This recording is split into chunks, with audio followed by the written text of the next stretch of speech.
Hello and welcome. My name is Emma and I am here today to teach you about dashes. Hyphens are not dashes, N dashes are not hyphens, M dashes are not N dashes, M dashes are not hyphens, hyphens are not M dashes.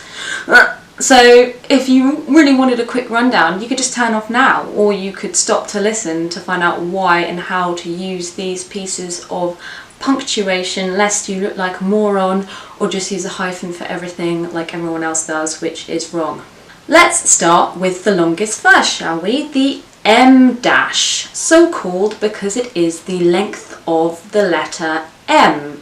This harkens back to the days of printing presses and using that as a unit of measurement. So the M dash is the longest of the dashes in your punctuation toolkit.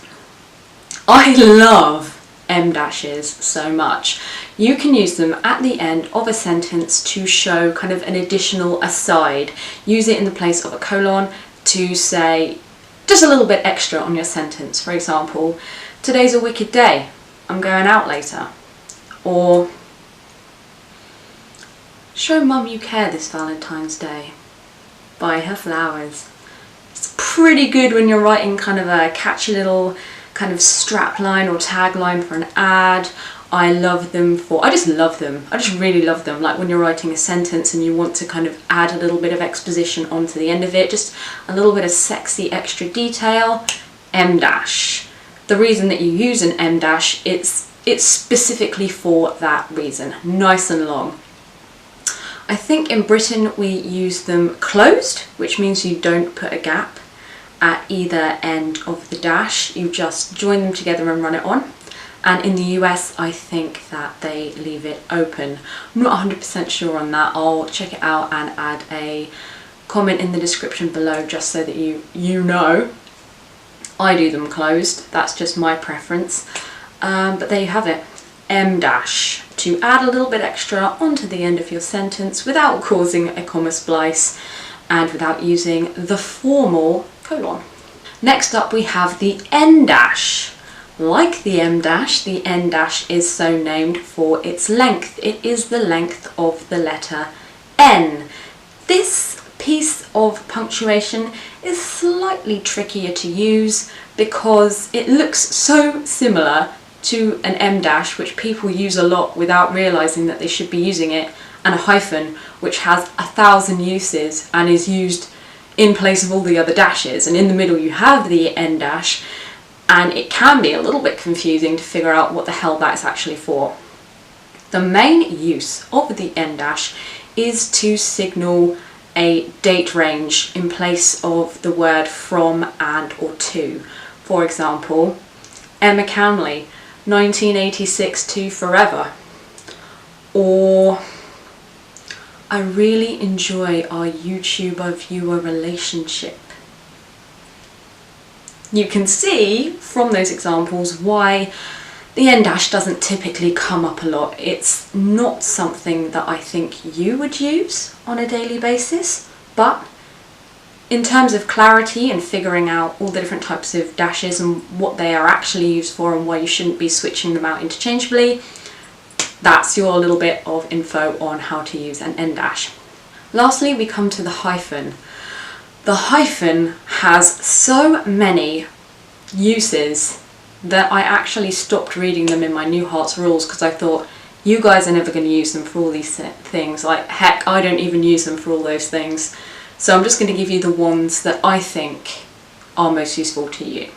So hyphens are the shortest of all the dashes.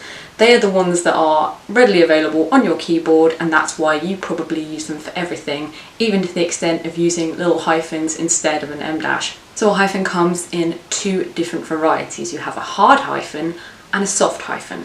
So the easiest of these to remember, because you've probably learned it in school and still do it now, is the soft hyphen, which is when you're writing a word and you get halfway through writing the word and you're at the edge of the page, you add a little hyphen and carry the word on the next line. That shows whoever's reading it that the word is actually split in half, it's been cut in half, because you ran out of space on that line to finish writing the word. So that's the soft hyphen. A hard hyphen is used to connect or create compound words. Whoa!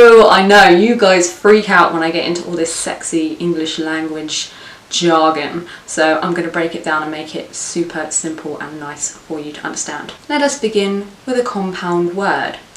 Back in the olden days of writing, thank you used to be a compound word. That means it is two words that have come together to make one brand new word. Thank you. A little hyphen in the middle there. We don't do that nowadays. The hyphen, for that particular reason, is slowly dying out. So we don't really use it to make compound words like that anymore. There are very few examples which still exist that we do use, but thank you used to be one of them. So that is a prime example of use of the hyphen for a compound word. Next you have a compound expression preceding a noun. What? So a noun, as you know from school, is a naming word. So that's going to be the subject of our sentence. And the compound expression typically is two adjectives which describe that noun. So for example, Cowners is a first-class blogger. First class, hyphenate those because they both describe the nature of the blogger that I am. Or Emma is a mouse-like individual. Again, this may be slightly dying out in the written word because nowadays no one really knows to do that. Nobody really bothers to do that, so nobody actually does do that. So I have to go through when I edit things and add hyphens everywhere. I mean, it's not like it's a particularly taxing task to do, but still. Put those hyphens in, guys. That's how the English language works. And that brings me to the end of the video.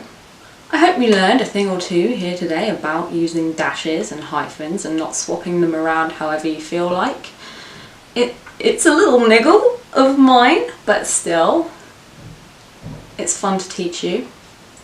If you've got any questions about anything I have discussed here today, you can leave me a comment below and I'll get back to you, or you can find me on Twitter at @EJCownley and I will happily have a conversation with you. If there's anything you want me to make a video on, you can request it and I will probably do it for you. Unless it's a naked video, then I probably won't do it for you. And until next week, take care and have a great week. See you back here, same time, same place next Friday. Take care.